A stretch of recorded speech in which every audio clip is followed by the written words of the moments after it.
Welcome back to Never Enough Novels. I'm a little late to the game this month, but I still want to go through all of the March new book releases that I think are worth checking out. Overall, this pub month was not quite as stellar as some of the ones in the past, but I do still have 6 books that I want to share with you from a variety of genres. And I always sort this list by genre so you can easily skip ahead to a certain section if you're just interested in thrillers or just interested in romances. Before we dive into my list, I just want to note that I have officially become a YouTube partner, which was a very exciting milestone to reach, and that means I can now offer channel memberships. So I set up just one tier for 99 cents. So if you want to support this channel, you can join my membership and get access to a few badges and emotes that are all bookish related that I created that are just for members. I truly appreciate everyone's support here in this book community. It has been so much fun talking about books with all of you, and I am excited to keep going. So let's get back to actually talking about books. I'm starting off the list with the romance books that I'm most excited to share. And the first one is Spells, Strings, and Forgotten Things by Brianne Randall.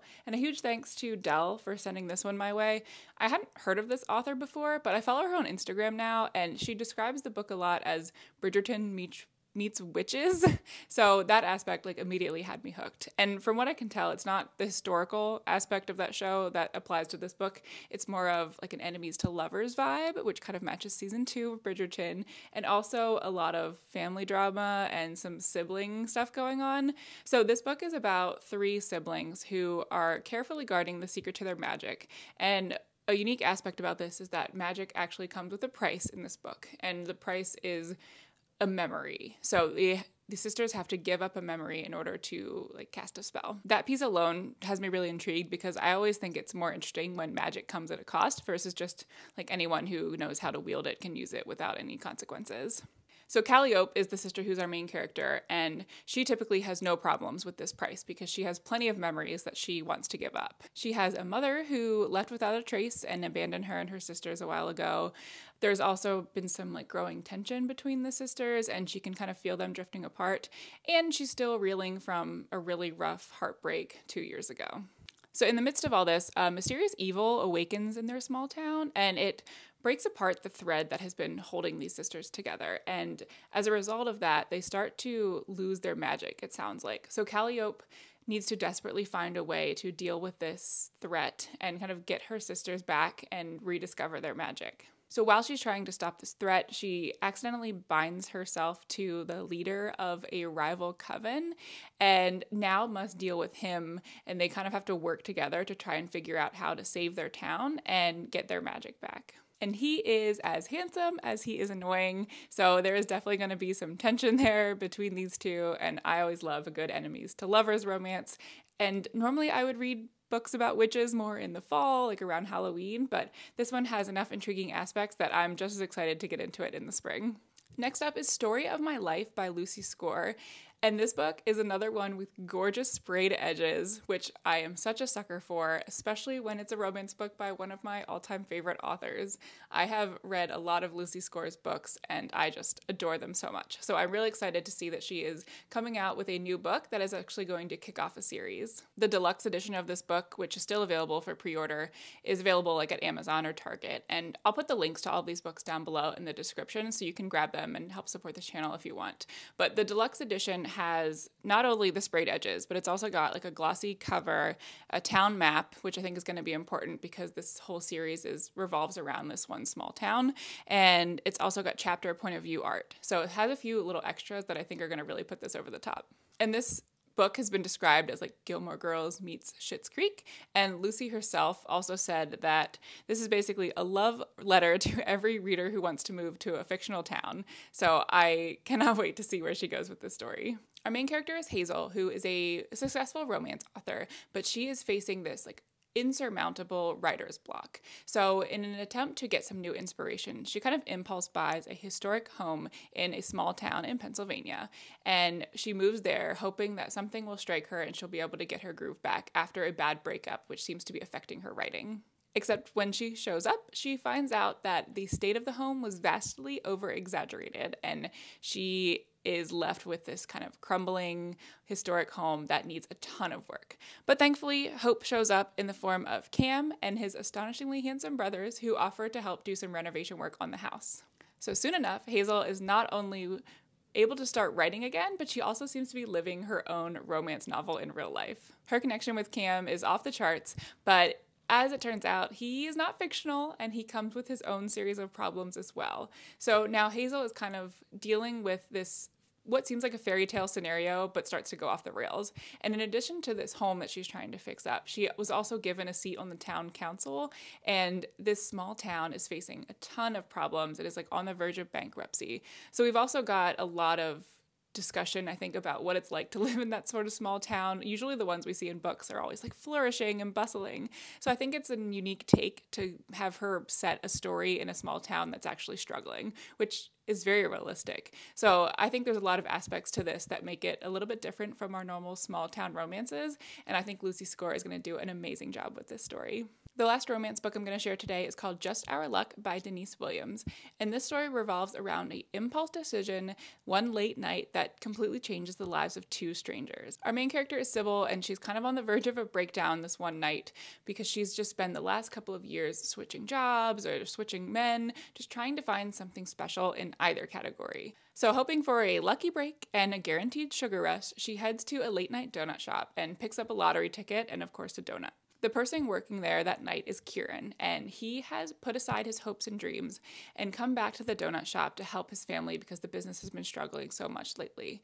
So Kieran and Sybil start flirting and hit it off, and when she leaves the next morning, she leaves her winning lottery ticket behind. So now Kieran has this incredibly valuable lottery ticket, and he puts some effort into finding her because he knows that's the right thing to do. When the internet finds out, social media takes over, and all of a sudden he's going viral for this like romantic gesture. So now Sybil and Kieran are like national news, and everyone is invested in their story.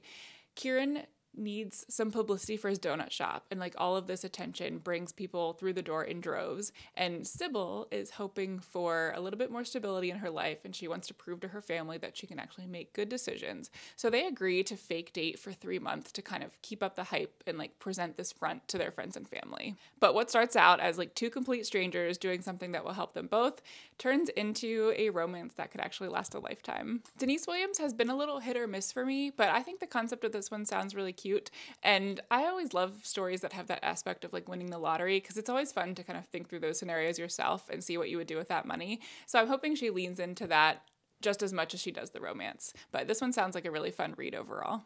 All right, moving on to mysteries and thrillers. There was only one book that I found this month that I thought was actually worthwhile, and it has been very buzzworthy, and it's called Count My Lies by Sophie Stava. As you can see, this is the Book of the Month edition, so it was one of their choices for March, and this was also selected as the GMA book club, like that celebrity book club, so it has just been everywhere lately. I actually had this book on my radar before I even knew that it was picked for either of these things, so on the concept alone, I think it sounded intriguing, and it's got like a little bit of vote of confidence now that it's been selected from these like established book clubs as well. So the basic premise is that our main character is Sloane Carraway, and she has been telling little white lies all of her life. So throughout her life, she's kind of used these little lies to make her life seem like a little bit more interesting, a little bit more exciting than it really is. One day in the park, she sees this little girl crying, and she goes over and tries to get the attention of the attractive dad and tells a little white lie that she is actually a nanny. And this sets off a chain of events that changes her life drastically. So all of a sudden, Sloane finds herself completely ingratiated with this family. She is living in their brownstone, going on vacations with them, and taking their daughter to this elite school.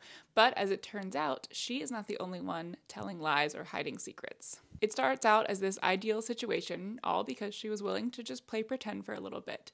But she finds out that some people will do anything to keep up the pretense of this idyllic life that they're living. With just that description, I am like dying to know more about this family that she discovers and see what's really going on behind the scenes. So I think this is going to be a really quick read, and I'm probably going to get to it pretty soon because I'm excited to see what happens. The one fantasy that I have for you, it's kind of dystopian as well, is actually one of my most anticipated reads of this entire year, and that is Sunrise on the Reaping by Suzanne Collins. So you might recognize that author or have heard of this book before because this is another installment in the Hunger Games series. In this additional prequel, we are finally getting Haymitch's story. I know people have been dying to hear about Haymitch and his own experience in the games for years. So Suzanne is finally giving us what we all want, and I have such high hopes for this book. The book kicks off on the dawn of the second quarter quell, and fear is heightened throughout all of Panem because this year, to celebrate the second quarter quell, twice as many tributes will be taken into the arena. In District 12, Haymitch is just desperately trying to get through the day and back to the girl that he loves, but when his name is called, all of a sudden he finds himself on the way to the capital. When he discovers that he's actually been set up to fail, he finds something within himself that makes him want to fight even more, and he hopes that this fight will create something bigger throughout all of the rest of the districts. I haven't really heard anything about this book so far, and I don't think they've even sent any early copies to any readers or influencers, so I'm kind of excited that we're all going to be reading this together when it comes out.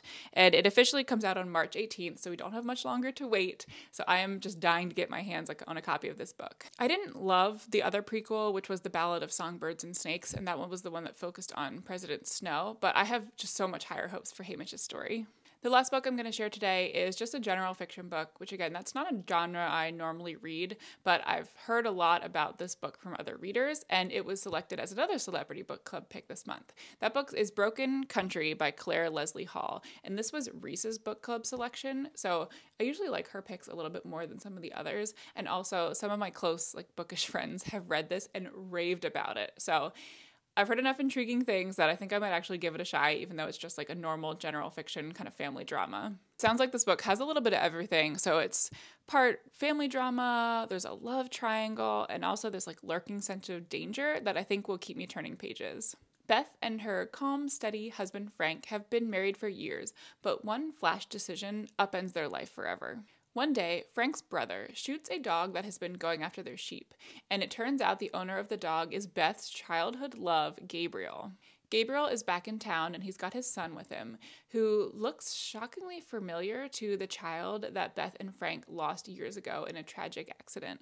Beth is sort of pulled back into Gabriel's life, and the town and everyone around them are unraveled as secrets and jealousies from the past start to come back to life, and this time there are deadly consequences. This novel jumps back and forth in time between the present day and then what happened with these characters all those years ago, so I think that aspect is going to keep it moving pretty fast.